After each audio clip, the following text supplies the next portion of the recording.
Welcome to Human Design Spotlight. Now this week I have just not known what I want to talk about in this episode. Usually at the start of the week I'll have this little germ of an idea and it'll grow over a couple of days and then it's going to spring fully to life, ready for me to record. But this week it was kind of blank. Nothing was happening. Nothing. Each day I'm going, what am I going to talk about? Last night I woke up from a very disturbing dream, knowing what I was going to talk about today. That might give you a hint that it's not going to be a light topic. So the dream that I woke up from was quite disturbing. Now that's not entirely unusual for me. I often have very vivid and difficult kinds of dreams. But this one actually involved someone who I know reasonably well. She's a friend, a client, and within the dream, as a series of events unfolded, she actually ended up dying. Now, this is not reality. This is the dream. And then, that's when you would think you would wake up at that point, but I didn't. The dream kept on going into these very weird vignettes of what happened after she died. And then it finally reached this point of weirdness where I woke up.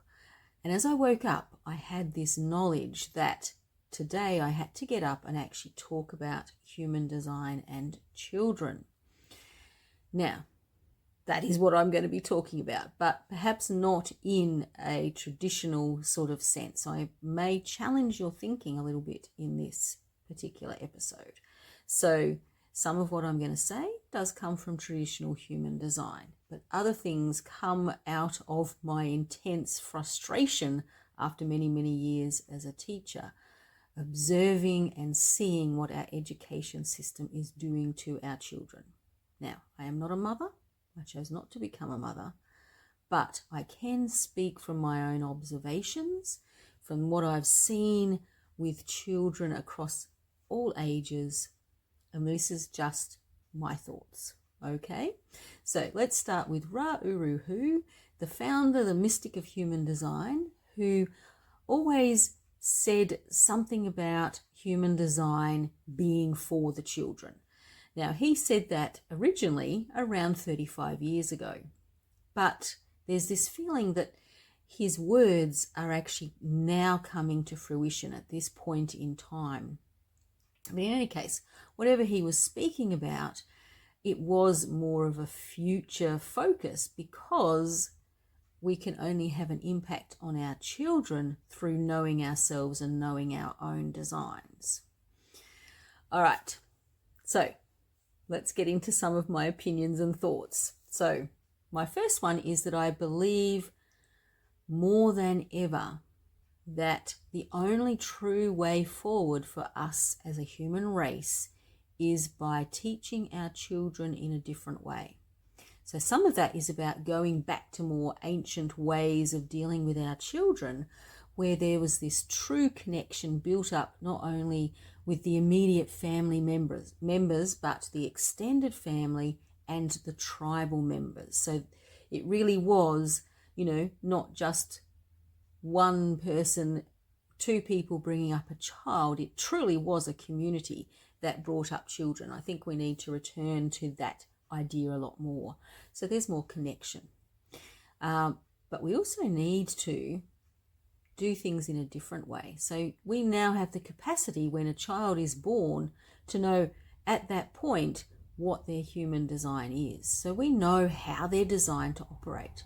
And from their time as a little baby, we can actually begin to nurture them to become the embodiment of their design. You'll know their type, you'll know their aura, you'll know their strategy, you'll know their authority, all of those things. And to be honest, just knowing type, strategy, and authority is actually enough for teaching a child to be living in alignment. Now, I already know that there are lots of parents who have brought their kids up in this way as much as they can.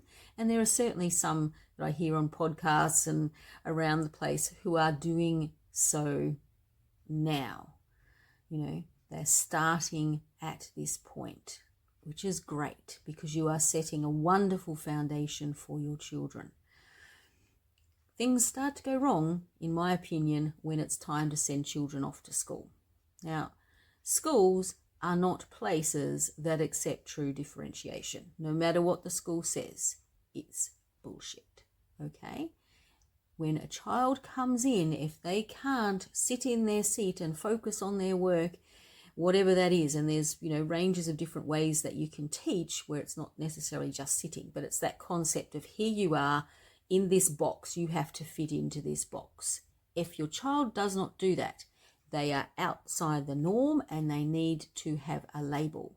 They could be ADHD, they could be ADD, they could be ODD, they could be OCD, they could be ASD, they could be DCD, they could be DLD.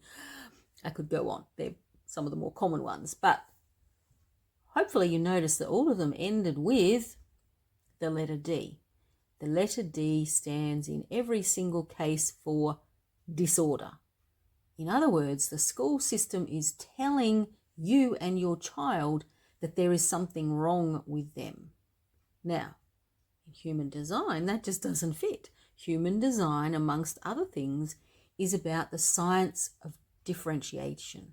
We are teaching that we are all designed to be different. And this is a beautiful thing. There is no wrongness in being fully aligned to our design. Now, I can tell you from my observations and my experiences that every single child who has received some kind of diagnosis, or even a hint of a diagnosis, if the parents are resistant to that, they feel wrong. They feel rejected. They feel different. And that impacts them on a deeply emotional, spiritual level even, I would say, and it results in a whole lot of different behaviors. Some of them more positive than others. Now, this can't be a good thing, can it? Sorry, but it can't be. The fact is that our entire education system, in my opinion, again, needs to be radically overhauled so it does actually, truly allow for differentiation. True differentiation. How do you do that? I don't entirely know. I've been thinking about that for about 4 years as a teacher. The fact is that traditional Western education was created originally to churn out factory workers, happy little clones willing to go off and feed into the whole monster of the Industrial Revolution. So they didn't want people to be different. They wanted them to be clones, essentially. And because that is the bones of the system, no matter what band-aids you put over the top of that, that is still the rot that is at the bottom of it. So we almost need to start again. We need to be brave enough to go, nah, that's not what we need to do. We need an entirely new foundation that is not caught up in that structural misalignment.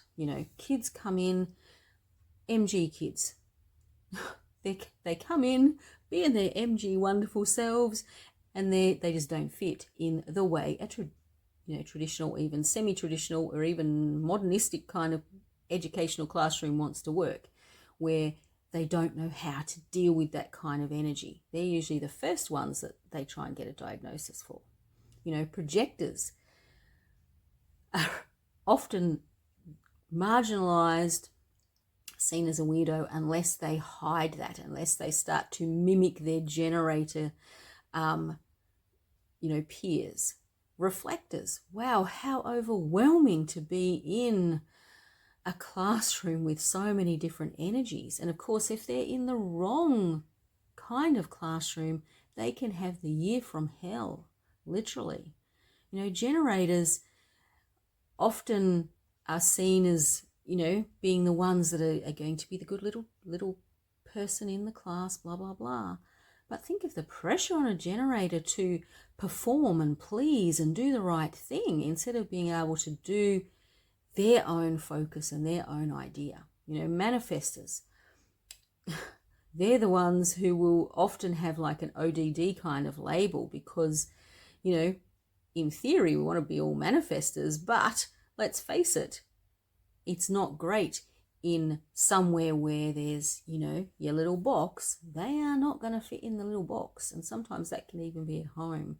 So manifestors learn to hide and become very, very secretive. Essentially, our kids learn at school that they can't be who they truly are, that they have to be something else. And that is not what we want to actually bring up. You want to know why some of these kids are doing the things that they're doing? Yes, it's disconnect from home. It's also being unrecognized at school, in my opinion. All right, so what can I tell you?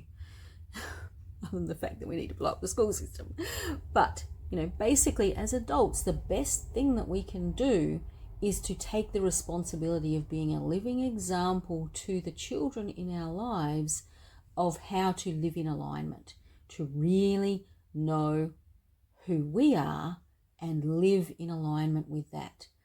That true authenticity.